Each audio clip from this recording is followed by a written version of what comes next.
স্বাগতম জ্ঞানী গুণীদের কথায়। আজকে জানব বিজ্ঞানী নিকোলা টেসলা সম্পর্কে।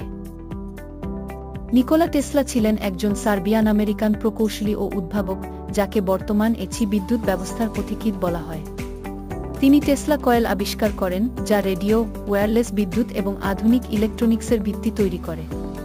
তার গবেষণার ফলে এসি অল্টারনেটিং কারেন্ট বিদ্যুৎ ব্যবস্থা বিশ্বব্যাপী জনপ্রিয় হয়, যা আজকের বিদ্যুৎ সরবরাহ ব্যবস্থার মূল ভিত্তি।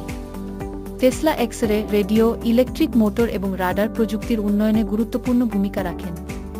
তিনি বিশ্বাস করতেন, বর্তমান অন্যদের হতে পারে, কিন্তু ভবিষ্যৎ, যার জন্য আমি সত্যিই পরিশ্রম করেছি, তা আমার হবে কি। তার উদ্ভাবন ও বৈজ্ঞানিক দৃষ্টিভঙ্গি আধুনিক প্রযুক্তির অগ্রগতির অন্যতম মূল চালিকা শক্তি হিসেবে কাজ করেছে।